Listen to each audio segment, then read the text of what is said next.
Daily Devotion with Pastor Balla for November 15th, 2025. Oh, how abundant is your goodness! From Psalm chapter 31, verses 19 through 20. Oh, how abundant is your goodness, which you have stored up for those who fear you, and worked for those who take refuge in you, in the sight of the children of mankind. In the cover of your presence, you hide them from the plots of men. You store them in your shelter from the strife of tongues. Now David, in his words in this psalm, rise from a heart that has seen both the storms of life and the faithfulness of God. The Lord's goodness is not a vague or sentimental quality. It is the concrete reality of his saving acts, his mercy towards sinners, and his steadfast love that endures forever. So the psalmist declares that God's goodness is abundant, stored up for those who fear him. And what a comfort this is. The goodness of God is not exhausted by our daily needs. It is infinite and ever prepared for those who trust in him. To fear the Lord, in biblical language, means to stand in awe of his holiness, to trust his promises, and to walk humbly under his care. Now, for such people, God has stored up goodness as a treasure in heaven. Grace upon grace, mercy upon mercy. His blessings are not always visible to the world, but they are real and lasting.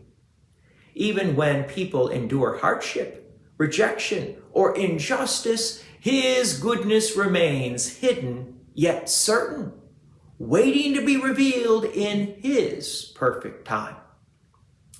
David also speaks of the Lord's protective hiding place. David wrote, "In the cover of your presence you hide them from the plots of men."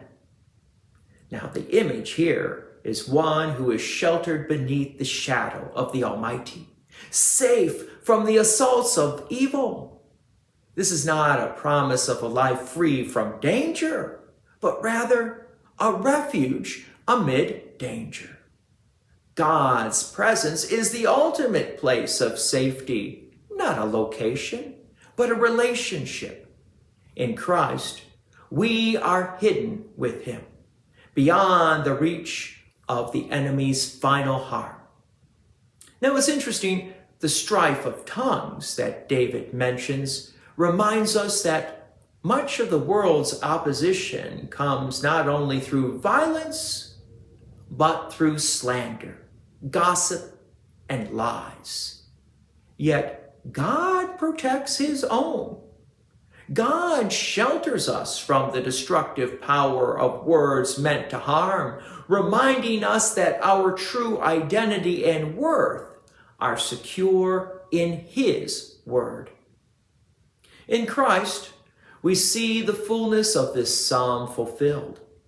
Jesus is the goodness of God revealed, and the refuge for sinners who take shelter in his wounds. His cross is the hiding place where all who believe find mercy, forgiveness, and life everlasting. God's peace and many blessings be with you. And thank you for listening. And please take an opportunity to share this message with others.